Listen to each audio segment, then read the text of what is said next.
নমস্কার বন্ধুরা, আমি পূজা কুকিং অ্যান্ড ব্লগ চ্যানেলে আপনাদের সবাইকে স্বাগত। তো আজ আমি চলে এসেছি আবারও একটা নতুন রেসিপি নিয়ে। আর আজকের রেসিপিটি হলো নিরামিষ লাউ ঘন্ট। তো আপনারা যারা নতুন আমার চ্যানেলে তারা অবশ্যই সাবস্ক্রাইব করে পাশে থাকুন আরও নতুন নতুন রেসিপি পেতে। তো চলুন কথা না বাড়িয়ে রেসিপিটি শুরু করা যাক। তো প্রথমে আমি এখানে একটি লাউ নিয়েছি আর লাউটাকে আমি এরকম সাইজে কেটে নিয়েছি আর আমি কেটে ধুয়েও নিয়েছি। এখন আমি ওভেনে কড়াই বসিয়ে দিয়েছি আর কড়াই গরম হয়ে গেছে আর কড়াইয়ে দিয়ে দিয়েছি সরিষার তেল। তেল গরম হয়ে গেছে আর এখন আমি দিয়ে দেব কেটে রাখা লাউগুলো।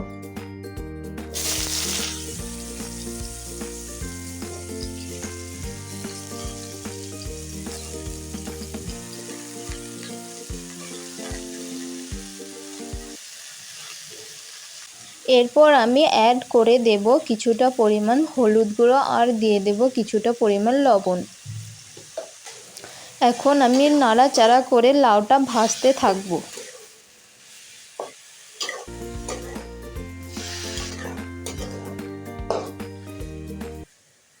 এরপর আমি অ্যাড করে দেব কিছুটা পরিমাণ কাঁচা ছোলাগুলো আমি আগের দিন রাতে ভিজিয়ে রেখেছিলাম। লাউগুলো ভাজার সময় জল কাটে, তাই লাউটা টাইম নিয়ে ভেজে নিতে হবে। তো দেখো এখন এখানে জল কাটতে শুরু করে দিয়েছে।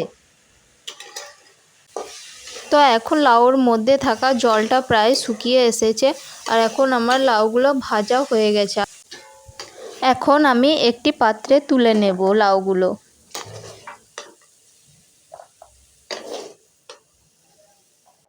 এখন আমি আবার কড়াই বসিয়ে দিয়েছি আর কড়াই গরম হয়ে গেছে আর কড়াইয়ে দিয়ে দেব পরিমাণ মতো সরিষার তেল।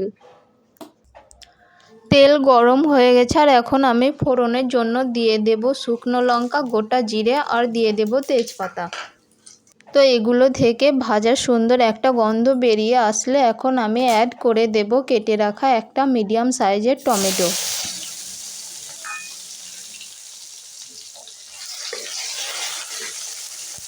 আর এখন অ্যাড করে দেব কিছুটা পরিমাণ লবণ। এতে করে টমেটোগুলো খুব সুন্দরভাবে নরম হয়ে যাবে আর তেলও ছিটকে আসবে না ফ্রাই করার সময়। টমেটোগুলো ফ্রাই হয়ে গেছে আর এখন আমি অ্যাড করে দেব আদা বাটা।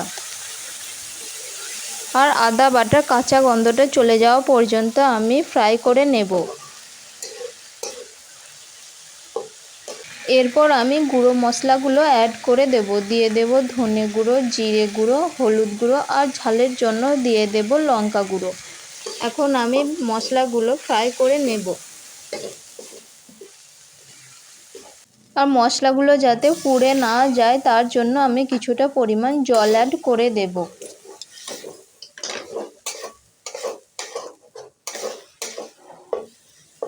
আর এখন আমি মিষ্টির জন্য 1 টিস্পুন মতো চিনি অ্যাড করে দেব। তো বন্ধুরা, নিরামিষ তরকারি একটু মিষ্টি মিষ্টি হলেই খেতে ভালো লাগে। যেহেতু লাউগুলো ফ্রাই করার সময় আমি কিছুটা পরিমাণ লবণ অ্যাড করেছিলাম, তাই এখন আর কিছুটা পরিমাণ লবণ অ্যাড করে দিলাম। মশলাগুলো আমার সুন্দরভাবে ফ্রাই হয়ে গেছে আর এখন আমি অ্যাড করে দেব ভেজে রাখা লাউগুলো। তো মশলার সাথে আমি লাউগুলো আবারও 2 মিনিট ফ্রাই করে নেব।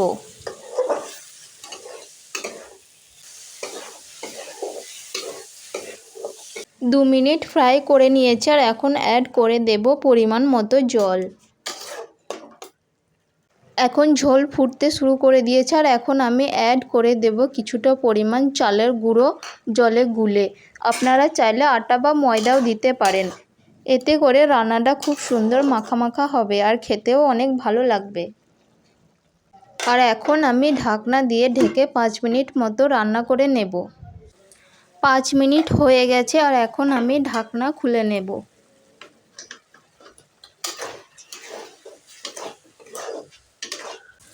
ঢাকনা খোলার পরে আমি ঝোলটা শুকনো হওয়া পর্যন্ত আরও 2 মিনিট রান্না করে নেব।